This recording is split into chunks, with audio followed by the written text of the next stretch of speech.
दिल्ली के master plan 2047 को LG की मंजूरी। अब केंद्र की अंतिम मंजूरी का इंतजार। दिल्ली के भविष्य के विकास की दिशा तय करने वाले मास्टर प्लान फॉर दिल्ली 2047 को दिल्ली के उपराज्यपाल तरनजीत सिंह संधू ने बुधवार को हुई दिल्ली विकास प्राधिकरण की बैठक में मंजूरी दे दी है। इसी के साथ ही दिल्ली के लिए लंबे समय से चल रही मास्टर प्लान की प्रक्रिया में एक महत्वपूर्ण कदम आगे बढ़ा है। इससे पहले DDA master plan for Delhi 2041 पर काम कर रहा था, लेकिन अब इसे बदलकर एमपीडी 2047 कर दिया गया है। इसका उद्देश्य दिल्ली के विकास को वर्ष 2047 तक के लक्ष्य और केंद्र सरकार के विकसित भारत 2047 विजन के साथ जोड़ना है। उपराज्यपाल ने सोशल मीडिया पर इसकी जानकारी देते हुए कहा कि मास्टर प्लान 2047 को आगे की प्रक्रिया के लिए मंजूरी दी गई है। इसमें दिल्ली के लिए सतत और समावेशी बाहरी विकास, कारोबार करने में आसानी, लोगों के लिए बेहतर जीवन सुविधाएं तथा स्वच्छ और हरित राजधानी बनाने की दिशा में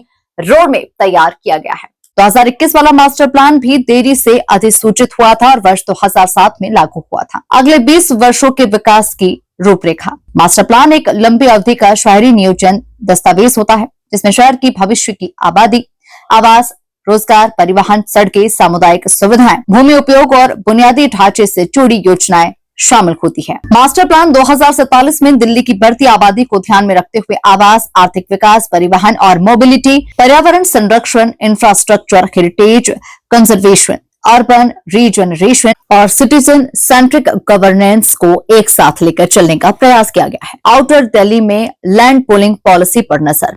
नए मास्टर प्लान में दिल्ली के कई पुराने और विवादित मुद्दों को आगे बढ़ाने की उम्मीद है। इनमें लैंड पूलिंग पॉलिसी प्रमुख है।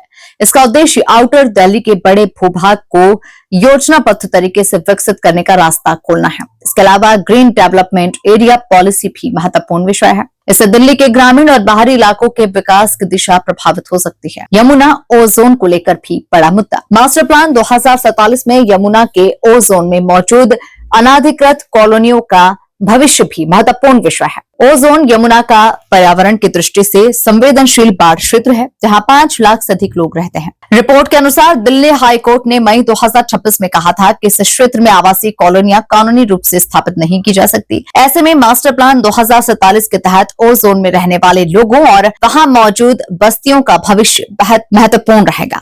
पुराने डीडीए मकानों के पुनर्निर्माण की नीति। डीडीए की बैठक में पुराने डीडीए द्वारा बनाए गए 2 मंजिला मकानों के रिकंस्ट्रक्शन और रीडेवलपमेंट से जुड़ी नीति को भी मंजूरी दी गई है। इसका उद्देश्य पुराने डीडीए आवासीय यूनिट्स के पुनर्निर्माण और पुनर्विकास को लेकर नीति का रास्ता साफ करना है। नरेला में रिठाला कुंडली मेट्रो कॉरिडोर को बढ़ावा। बैठक में नरेला सब सिटी में रिठाला कुंडली कॉरिडोर के मेट्रो डिपोट के विकास के लिए लैंड यूज चेंज को भी मंजूरी दी गई है। इस फैसले से रिठाला कुंडली मेट्रो कॉरिडोर के विस्तार के लिए जरूरी जमीन के उपयोग का रास्ता साफ होने की उम्मीद है। इससे दिल्ली के आउटर और नॉर्थ वेस्ट क्षेत्रों में मेट्रो कनेक्टिविटी को बढ़ावा मिल सकता है। बिल्डिंग बाय लॉ में भी बदलाव।